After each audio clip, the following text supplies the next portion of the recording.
Hey guys, do with that will shall be the whole of the law. So I'm taking a walk to Home Depot in my neighborhood. It is sunny and beautiful out today. I took up a project. I'm making a Stele 666, Stele revealing for a friend. So I gotta go get some wood glue to assemble some pieces of wood that I just sanded down. And yeah, I'm actually doing full plaster and paint, every detail by hand. So I figured take advantage of beautiful weather, take a nice walk to Home Depot, get some wood glue, and the thought struck me I wanted to do a video about the magical diary soon anyway, so I might as well do it today. Man, the magical diary is probably the most important tool of the magician, especially just starting out. There are two important things to read. If you have not done so, I would suggest pausing this video. They are not long at all. It should take you no more than 15 minutes. You can find them both online. The first thing I would recommend is section 1 of Liber vel exercitorum. It's, maybe 15 lines. It's not long at all. That'll tell you exactly how to make a magical diary and what's required of a student of AA or just a solitary magician. It gives you great examples and information on how to keep the diary. So I would suggest start with that and then go to Magic Liber Abba Book 4, Part 2, the Elemental Theories, which is about all of the magical weapons of the magician. And I think it's Chapter 13, the book. So pause the video, go read those, and come back. Alright, so let's talk about the magical diary and the book. The book in Magic Book 4 is referring to the holy book, especially for Crowley, like his the Lemic holy books, as we call them, or the holy books of the Lema. That's exactly what he's talking about there in the book. But you could also argue that it's the journal of an adept or a master. I think that there comes a merging between the diary and the holy book of the magician at a certain point. So let's start off. What I suggest, if you're brand new to the occult and you're not working with anybody, you're just starting off and you're looking to get to what to start doing, I suggest getting a nice journal, paper. You could do it online, but I suggest starting off with paper and a pen. Get accustomed to writing. I like the feel of pen and paper in my hand. And what you'll want to do is start recording your life. Now, in the section of the book, it recommends going to Liber 813. I believe that's B sharp. And one of the purposes of that book is past life regression, you might call it.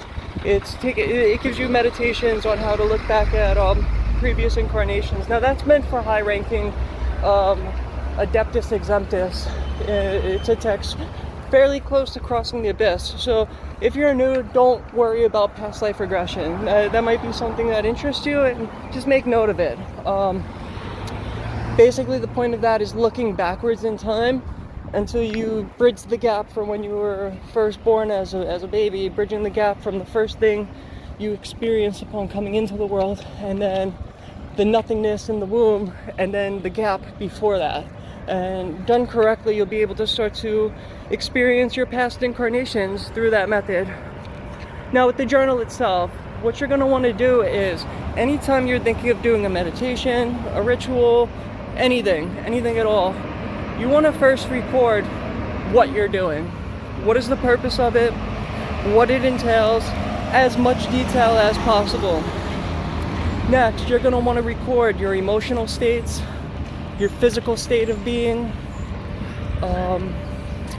the climate, both if you're inside a private temple or your apartment or your house, or if you're in your backyard or in the park, the climate indoors and outdoors, depending on where you're doing your ritual. I suggest putting both, the exact temperature, the humidity level. Again, be as precise as possible. The more information you could put in, the better. Now, one of the things with the magical diary is to be able to help you see and reduce variables. Now, you're treating magic as a science. It's the aim of science, no, the method of science, the aim of religion. That's one of the terms used to describe the equinox and occultism, the Lima.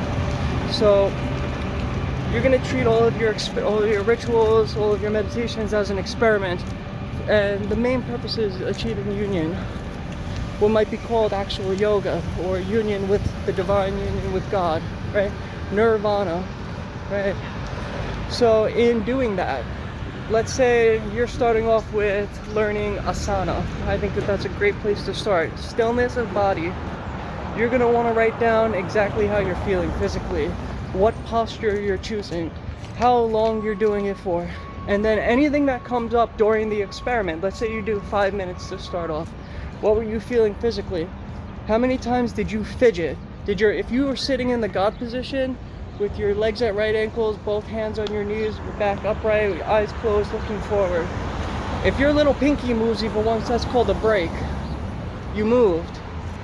So any little tiny twitches, any little subtle movements, other than just your normal, very slow breathing, and even you should be trying to reduce how much your chest cavity moves back and forth as you're breathing while you're doing an asana.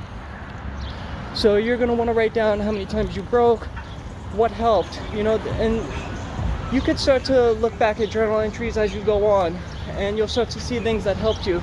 Maybe sitting with, Crowley writes, I think it's in 8 Lectures on Yoga, when you're doing asana, keeping your tongue pressed up against the top of your mouth. That helps give you a sense of stability sometimes. I've heard other people in asana, when they're sitting in an upright posture, imagining a rope coming from the top of your head right in the center, and that rope is hoisting you up. That helps people from slouching. So you'll start to notice tricks of the trade, so to speak, and you might record whether you tried something and it helped or it didn't help, right?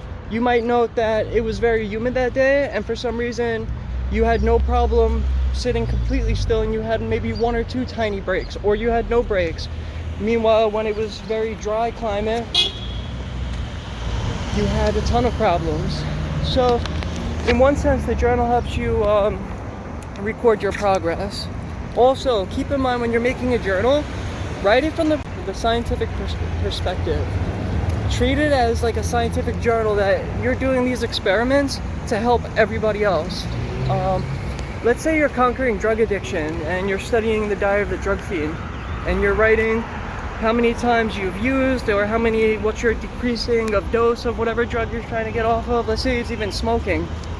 Write it so that, and keep in mind as you're writing it, that the purpose of writing this is to not only get yourself over the hump of quitting a substance such as smoking, if you decide to quit, but that it's meant for the whole entire world. Write this to help humanity. If you're doing banishings and you're doing magic to seek enlightenment through the journal to help humanity. Write down what's worked, what didn't work, what you hope to get out of every single meditation and ritual, and keep that in mind, that this is not just for you. Especially, let's say you join an order and you have students, you should write this in a way that you could expect your students to benefit from it. Let's say that you see that they're going through an experience and you've been through that same experience and you've conquered it. Well, what you might do is send them a copy of some journal entries relating to how you overcame what they're going through. Let's say they were trying to memorize a holy book. What helped you? You might share some journal entries with them on what helped you memorize a text that you had trouble memorizing, etc., etc. So magic in and of itself is a process of refining one's character. We could look at the Book of the Law, and right at the beginning, or towards the beginning, it says every number is infinite, there is no difference. That tells us, or at least it indicates to my mind, that everything in the universe could be reduced to some type of mathematical enumeration, if you will. So that includes people, and essentially what you're doing by the process of initiation and ritual magic, especially Galimic magic, is you're trying to reduce yourself back to the Kabbalistic zero. And there's something interesting in that section of the book. It says that the word success may never be written. So as long as you're incarnating As long as there is something going on, the magical book is still being written. Now, when it comes to keeping a diary, you don't want to just jot down any rubbish that comes to your mind. You want to make sure that it's detailed and accurate, that it's written with purpose and intent to refine your character, to propel you to greater heights on the tree of life, if you will.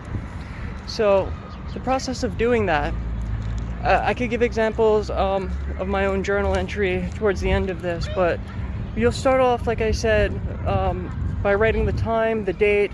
You might even include the astrological sun and moon calculations of what's going on, what signs the sun and moon are in, to give an indication of get used to your mind paying attention to what's going on astrologically around you, and incorporating that also into the magical diary. So basically, as long as you're still living, the journal's still being written, there's work that needs to be done until the whole entire universe. There's a saying by Eliphas Levi, and we have fixed the volatile, now we must volatilize the fixed. Meaning that the light, which is beyond the Ein Sulfur or the three veils of the Kabbalistic zero, that light refracted through Kether, trickled down to the tree of life and created everything. That light became a fixed substance. It became matter, if you will. The process now is to turn that matter back into its spiritual form. And that's going to take, and then it'll happen again. Once everything goes back to spirituality, the universe will be reborn. So we're constantly in a cycle of life and rebirth, not just on a human level, but on a macrocosmic level. So as long as things are being incarnated, the journal still goes on. So you can never truly write the word success. You can never truly finish the diary. But you will keep writing this diary to work towards that Kabbalistic zero and refining yourself, using it as a tool to refine your character. And I talked about this in my previous video about the Holy Guardian Angel. You might use the diary as one of the great tools to find threads in your life that indicate your will and who you are based on your nature. You might look for specific events that occur to you as pivotal moments, and not just random one-of-a-kind events. No, look for events that seem to indicate a pattern, something that really catches your attention, of the same variety every time it occurs in your life. And that's really, really, really useful knowledge to have at your disposal, you know. It will help you get rid of distractions and keep your minds focused and on a single pointedness of purpose to work towards some type of goal that's right for you. You know, magic is a discipline in and of itself, and I believe also in 8 Lectures on Yoga, Crowley writes that we do things such as saying will before we eat, periodically, or Liber, for instance, periodically throughout the day, because the mind has a way of wandering very easily, and the more you do something magically, you're beating your mind into submission and reorienting yourself towards the great work. It doesn't allow you to slip away and drift off into other areas of life. And you'll find, you know, keeping a diary is not always easy. You have life things going on, and it takes a lot of time, you know, on top of doing ritual. If it's a small ritual, 5-10 minutes. If it's a long ritual or a long yogic practice, it could be an hour, 2 hours. Plus then you're tired and exhausted and you still have to keep a diary. I have to give a sort of shout out to somebody when I was newer into the Lima. I'd been practicing spirituality of various sorts and studying for quite a while, but I was new to the discipline of the Lima. And I have a friend named Daryl Serrano, and I would post online, hey, I just did this and this, and I had this really cool experience, and it was really mind-blowing, and I'd learned something really amazing. And Daryl would comment, did you journal it? And I was so annoyed, not with him, I was annoyed with myself that, damn, I didn't. And then I'd go journal, and I'd come back and say, yeah, I journaled. And then after a while, it did get to a point where the more you do it, the easier it becomes. and it's second nature all of a sudden. It's no longer just a discipline, it's a way of life. That's one way to look at it. So from here, I'm now going to give a couple of examples of my own diary. I'll try to find one or two entries that are good and one or two entries that are really bad. And just kind of explain some thoughts on that. Also, I neglected to mention earlier, but I want to do so now. There is a book. It's called Aleister Crowley and the Practice of the Magical Diary. And it contains John St. John as well as Frater Akkad's probation journals. And so it gives a lot of really good examples in there. So I really suggest getting a copy of this book and taking a look at the contents. It'll help you to establish yourself in the rights and wrong ways to do journal entries. So, as I said, I'd be closing this video out with one of my own diary entries. So I'll begin here by reading through two entries that have to do with something quite recently. I begin by writing the time and date. So dies Venus, that's Friday, 3/18/22 EV, 12:55 p.m. The sun is in 3 degrees Pisces, and the moon was in 8 degrees Virgo. I've been busy lately, and certainly feel like I am on the beam of will. I'm making a stele from scratch, and though it exhausted me yesterday, I found myself only a little sore this morning, yet well rested. I went to my program, and am adjusted to my current medication and the valid doses that are on the page. I am now digested from coffee and cornbread I shared with my fiancée Jay earlier, and also have recovered from a jog that I took around the park. It is a beautiful sunny day, about 65 degrees outside. With the air conditioner on, it's comfortable in my apartment. Low to none humidity. I'm emotionally sound and feel great. I've been reading a declassified document from the CIA, and I intend to make a YouTube video about it. It is in regards to the Monroe Institute. Among their programs is a course on astral traveling, using their hemisync, parentheses, left-right hemispheric synchronization of the brain. They have a free YouTube videos, and I intend to try what seems would help me learn their techniques to aid my analysis of the CIA's document. I will record my experience below. 2:03 p.m. Skyclad performed the lesser banishing ritual of the pentagram and hexagram. Results: sound astral lines for the pentagram and hexagrams, third eye pulsations, good energy movement in Kabbalistic cross, and keyword analysis. Excellent visuals of the archangels. I laid in Shavasana and settled in for several minutes. With headphones in ears, I began the 30-minute YouTube video. Okay, wow. That was the fastest and most visually induced asana I have ever underwent. Visions came upon me in such vibrancy that I completely forgot I was in asana on my bed and not where I saw myself in the vision. I took 5 minutes to settle in asana and do 5 rounds of the fourfold breath to help. Once I did get to the perfect stillness, I broke to hit play on my phone. From there, it was easy enough to get back to stillness.